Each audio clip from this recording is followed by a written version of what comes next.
In this video, I'm building the ultimate road trip with a ton of different stops, ranging from a carnival to a professional wrestling match, with so much more along the way. Our 4 friends are already packed, but they'll need a car to get going, so I bought this set that comes with the best minifigure van LEGO has released, and they've released a lot over the years. It has a ton of cool features and details. The doors swing open, and there's room for luggage on the roof as well as the back. But I wasn't completely satisfied. The roof was way too flat and blocky, so I rebuilt it with curved pieces to make it smoother, which helps give it that classic style. Inside, there's a couple of beds if anyone gets tired. And the kitchen is convenient for making snacks when you're driving through the middle of nowhere. There's even a small TV, but no road trip is complete without an epic playlist. The first stop is a giant carnival, so I'm building a full-sized Ferris wheel. The frame is supported with Technic beams, and each corner uses a flick-fire missile to hold the passenger cars, which are the perfect size for 2 minifigures. After building the supports, it was looking pretty good, but to push myself, I decided to try motorizing it using a bunch of gears. And using this app, you can control how extreme it is. I've never built a LEGO Ferris wheel before, so I'm happy with how this one turned out. The next thing I added was a couple of vendors. A couple of clowns are selling balloons to guests as they make their way around. This mime will copy your every move. Carnivals are notorious for having games that may or may not be total scams, so I built a few of those after adding this banner of flags to the entrance. This is the hammer game, and the coolest thing about it is that it actually works.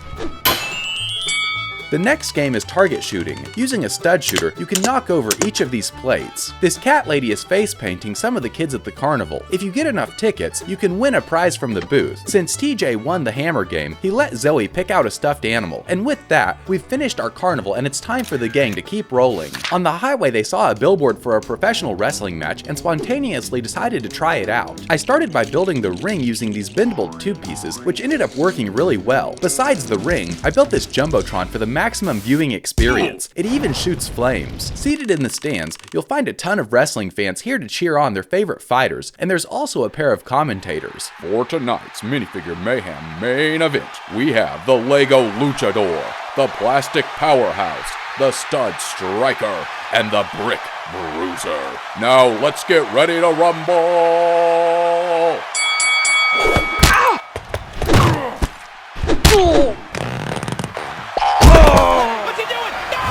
Look at this. Look at the strength of that animal. How powerful. Did you see the impact? The cover strikes. Somebody better check out him. He's done for us. No, look at him. Off the top of the ladder. No. He is broken in half. After the match, the gang was lucky enough to get a VIP photo with the wrestlers. The next stop is an all-inclusive resort, which brings us to LEGO Paradisa, a theme dedicated to sets based on luxury vacations and destinations. I grabbed this base plate that was only ever released in this classic resort set, and after gathering up some other useful pieces, I got started building my own version. To make it look fancy, I used arch pieces along with a sloped stucco roof. Passing through the gate into the courtyard, you'll find a poolside lounge area. The diving board uses a rubber piece that makes it springy, and the pool can actually be filled with water, making this the perfect time to use the ducky float, but it completely sank.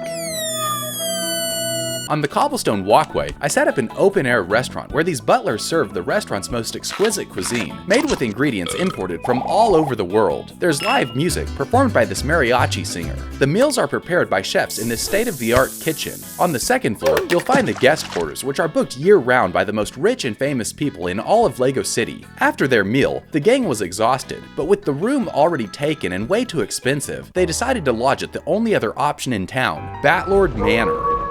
I began by gathering up some spooky pieces and then built up the exterior. The windows are old and boarded up, and I like how this small gable turned out. On the roof, I added a spooky fence as well as a tower spire. Leading to the front door, there's overgrown vines as well as a cobblestone path. To give the scene a spooky atmosphere, I'm using this galaxy light. It's basically an LED kaleidoscope that has a bunch of different customizable patterns and colors, as well as this wheel of projectable images. When the group stepped inside, they were confronted with a spine-chilling scene. Good evening, weary travelers. Please take a moment to sign our guest book. The keeper led them up a creaking flight of stairs to their guest room, which was just as creepy as the first floor. Tattered curtains hung over the windows, and a collection of books gathered dust in the corner. Picking up one titled The Origins of the Batlord, the friends gathered around. Long ago, in Clutch Hollow, lived the noble scientist Vladimir and his wife Elmina. One day, a horde of bats infested the town, spreading an unknown disease. Soon, Elmina was infected. In a desperate effort, Vlad captured a bat, attempting to synthesize an antidote. But Elmina was too weak and died in his arms. As he wept over her, the antidote began to poison his blood, transforming him into the evil Batlord. Thoroughly creeped out, but believing the story was fake, the group of friends went to bed. They didn't know that just above them was the living quarters of the Batlord himself. Most days, he spends his time brooding over the loss of his wife or sitting on this evil throne. His only companions are these spooky gargoyles. This table is built using these really cool snake pieces that make the legs look like wrought iron. On it, you'll find the Batlord's wedding vows. In the tower on the roof, this secret wall can spin, showing Vladimir transform into the Batlord.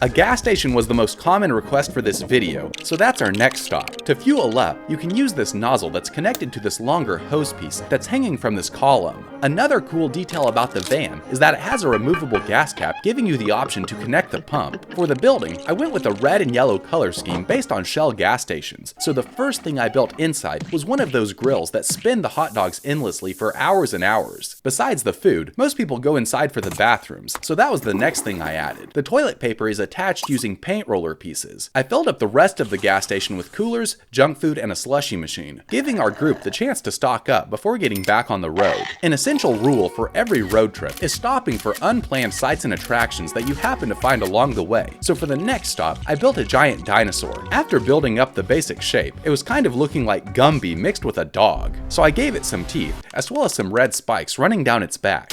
After pulling up on it, everyone just kind of stood around and looked at it. To make it interactive, I added a rock climbing wall on one of the legs. On the backside, there's a ladder leading up into the dinosaur, and its tail is a slide. I turned the inside into a tourist trap gift shop where you can buy souvenirs, trinkets, costumes, and postcards. Before moving on, the group enjoyed a picnic up on top of the dinosaur. For the 7th stop, we're headed to a performance from the master illusionist Brickdini. So I started by building up a stage that has giant red curtains that are able to slide open and closed. For other details, I built a couple stage lights. In the seating area, you'll find a variety of guests.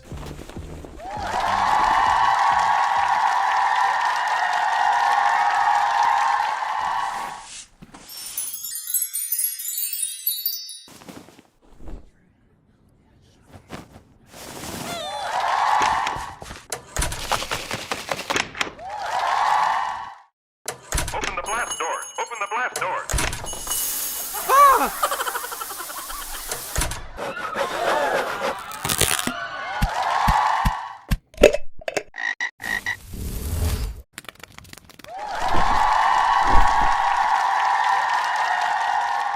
Since Lucas is a total nerd, the next stop was a giant comic book store, filled to the brim with video games, memorabilia, collectibles, and all sorts of stuff. Inside, there's a display of replica helmets and a bunch of posters. This is a life-sized alien from a recent blockbuster. I used jumper plates to create stacks of comics that fit perfectly into this bin. There's a couple of Lego sets for sale, and on the other end of the store, there's a demo station where you can try out all of the new video games.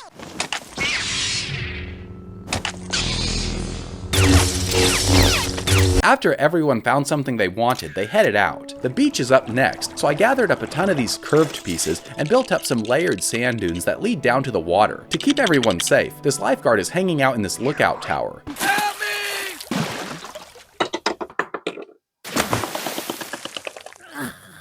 I added a couple of palm trees along with this tiki shack that serves a bunch of fancy tropical drinks that are made using these stud pieces with holes in them. Walking around the beach, Billy found this cool seashell with a giant pearl, and TJ built an epic sandcastle. This was also the perfect time for using the surfboards that came with the van. After that, they rented this really cool speedboat. By attaching this rope to the top of it, you can take minifigures water skiing. After their day at the beach, everyone was exhausted, so they started the long car drive back home, and on the way, they took turns sleeping sleeping and driving, bringing their epic road trip to a fitting end. And until next time, see you later.